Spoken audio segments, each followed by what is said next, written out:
What's going on, everybody? Cult of Timmy here. As you can tell by the title of this video, I want to talk about my life update and mental health.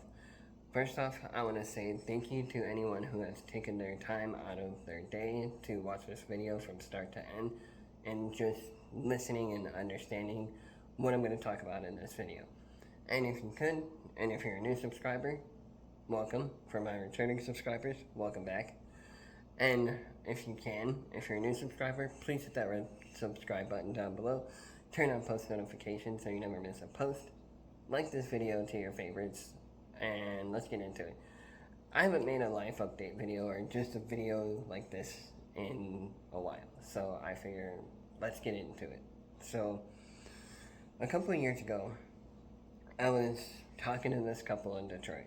Now, I'm not going to give them that light of satisfaction of putting them out there and mentioning their name just like they tried to do to me and all that unfortunate negative stuff that I will get into in a second here.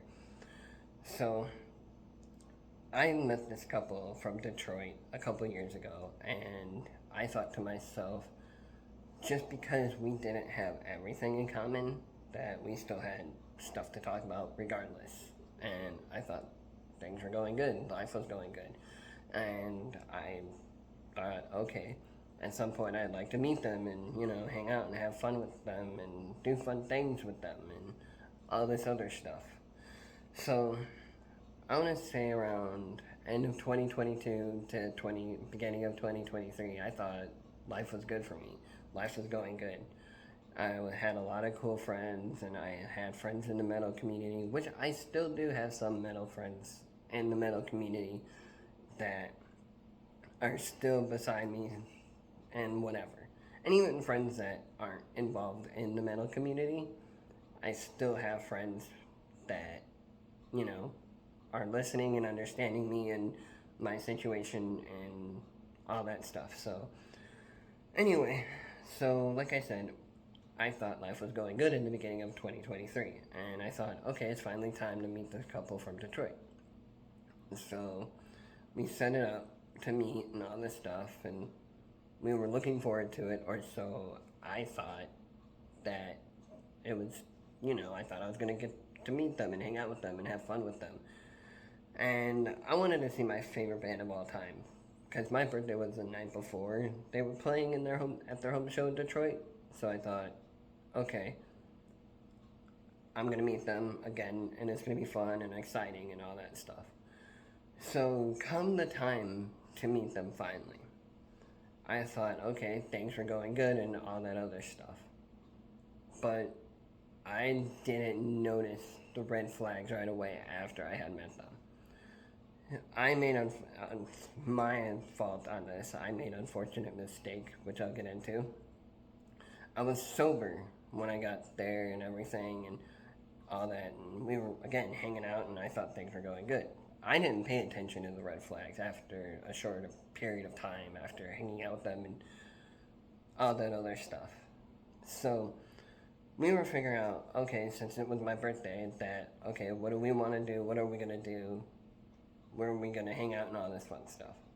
So, we decided to just hang around and walk around and all this other stuff and go through a casino and then go out to eat before the concert. And then things started to take a turn for the worst. I made the unfortunate mistake on having 3 double shots of Maker's Mark. It still traumatizes me to this day, but I've learned to get better at healing myself over that and all this other stuff. Anyway, so because the girlfriend was so uncomfortable with me, after they had decided to leave me for dead after a mistake I had made, a mistake I made that I regret doing. I made a mistake on getting really, really drunk. So anyway, because they were so uncomfortable with me, they just decided to leave me at the venue and just move on. And I'm like, I'd come out of consciousness and I'm like, this can't be real. This can't be real. And I'm like, what is happening? And I'm just like in a state of shock because I just could not wrap my head around this. I could not wrap my head around the fact I just thought this was the end. I thought this was it. I thought it was over. And so after I started losing friends left and right, and it just kept getting worse. In just one night alone. The venue had to make sure I was okay. They checked up on me and made sure, and some of the bands made sure. And I couldn't even enjoy my favorite band, and I usually always do. And it felt like a really bad breakup, and it sucked. It really, really sucked. That their motive was mainly to get rid of me after they hung out with me and met me and all this other stuff. So anyway, by the time my favorite band came on, I'm sitting or standing behind in the back of the bar, and I'm again standing at the back of the bar, against the bar, and this lady had noticed how much pain I looked like I was in, and so she asked me, "What's wrong? Are you okay?" I turned to her and I just cried. I continued to cry because it hurt so bad. I was just in so much pain that at the time I didn't know what to do because I was in so much pain. So I just turned and cried, and she rubbed my arm to, comfort me and, make sure, again, I was okay, like the venue did. The venue that I saw my favorite band at. And so when the band was over, I went to the band's girlfriend who I was hanging out with, and just some of the band's manager and all that before the show, or like during the show when other bands were playing in it, etc. I would talk to him and all that stuff because I was just afraid of everything around me at the time. And so after all that was over, I went back to her and I thanked the girlfriend for taking the time to listen and understand how I was feeling. And I explained to the band, and not the band, but the managers and stuff like that, and the people that were there for the main band that I wanted to see, they even understood how sketchy it sounded. So after all that had happened, and I was losing friends left and right, I was still trying to, again, cope with my pain. So after all that was over, I was, again, still losing friends left and right.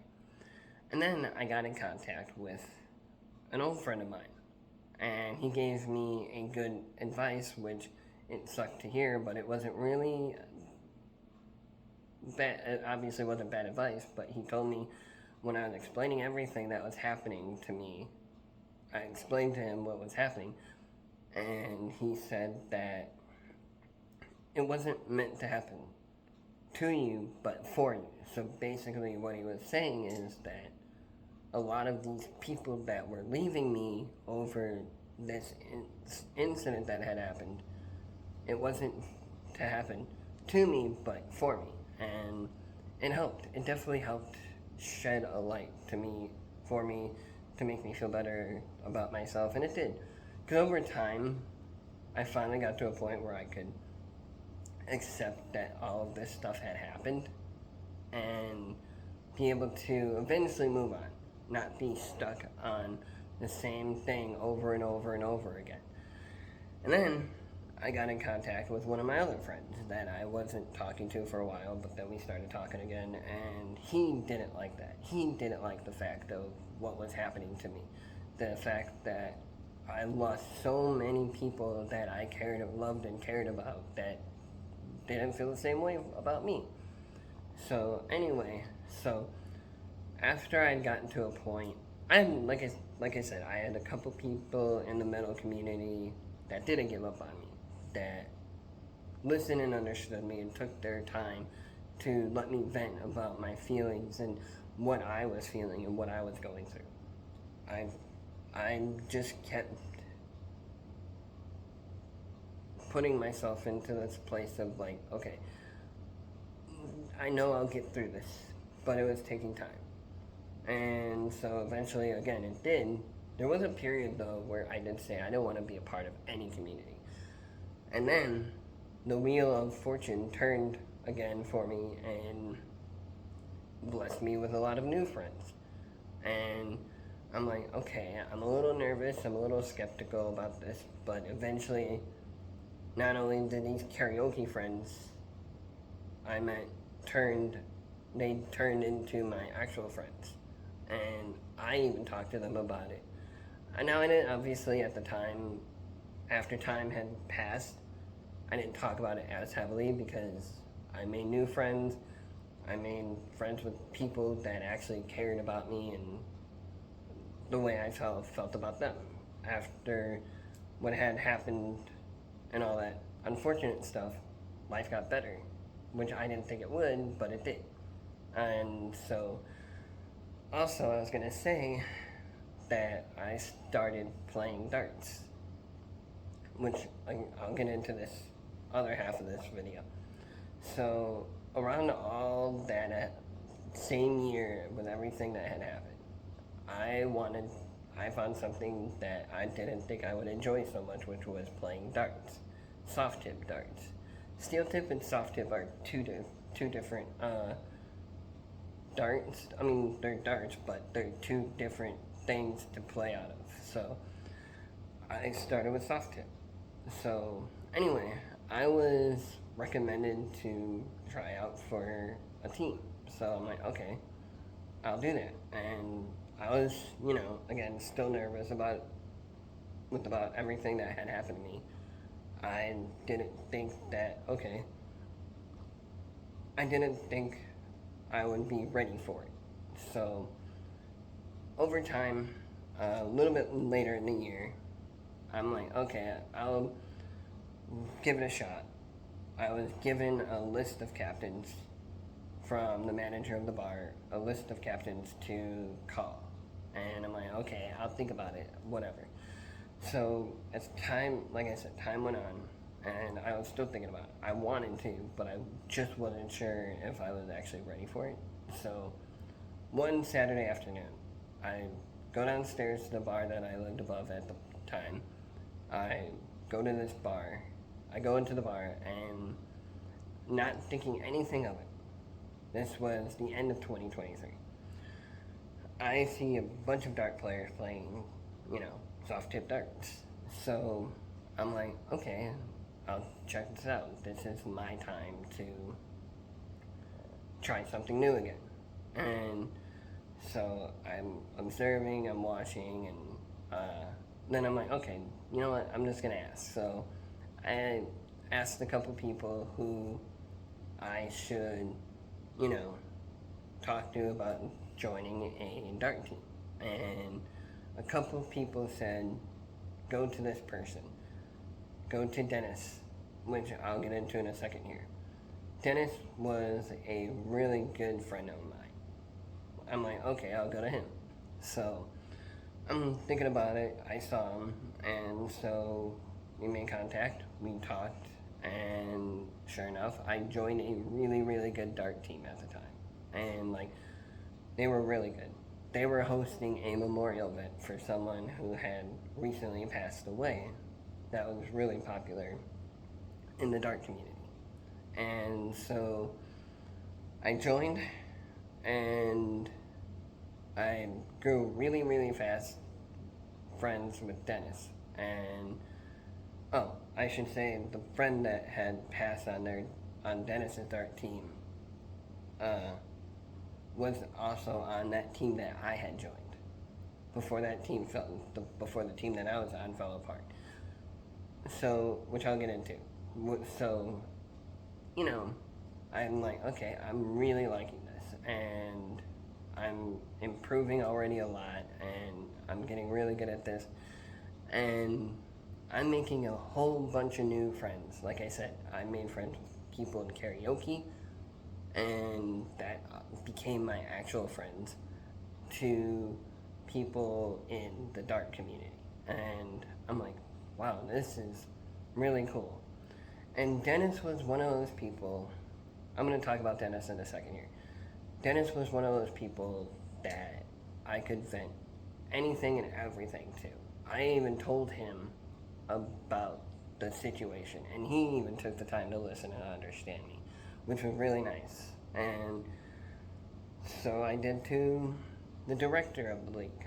I even told him, like, there was a moment at the bar that we had played at. When it was over, we had a heart-to-heart conversation about, what I went through before I found this league, the league that I joined and everything. And he was really happy that I found something I was happy with, and I really was passionate about and enjoyed. And so I got really heavily into it, really heavily into darts. And I still am into darts a lot.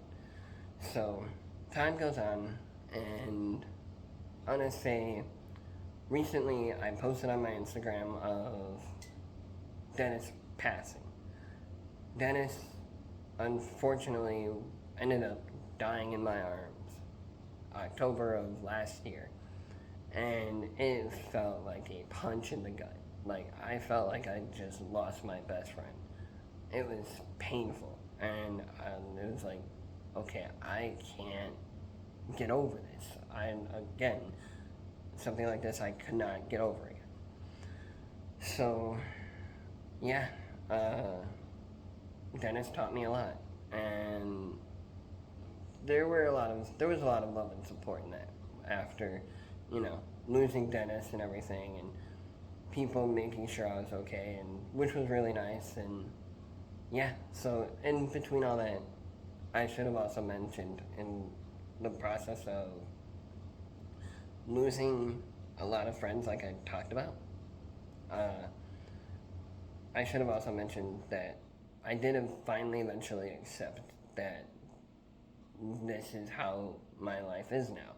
And then again, I had the wheel of fortune turn for me, and again, my life got better. I found something I love, which is darts. I'll get into that story some other time, but right now, I'm just, giving a life update like I said I was going to do. So, I know I've been posting about it and all that, so now I finally did, and here I am. So, yeah, so from losing a bunch of metal friends to now gaining a bunch of new friends, it really is a nice feeling that I found a place that's mine again, but actually mine, my foundation for me. And I'm happy again. So I deserve to be happy again, and I'm glad I'm happy again. So I might do a dart vlog someday. I know I can't bring an actual camera into a bar, but I might try to vlog if people are okay with that. So we'll see what happens. Who knows? Or whatever. So again, yeah, I'm now at a place in my life I'm happy again, and that's what I deserve. So anyway, thank you guys for watching this video. It really means a lot to me, and yeah, this is my new life again. So anyone again who has taken their time out of the day to watch this video, thank you. And with that being said, I will see you guys next time.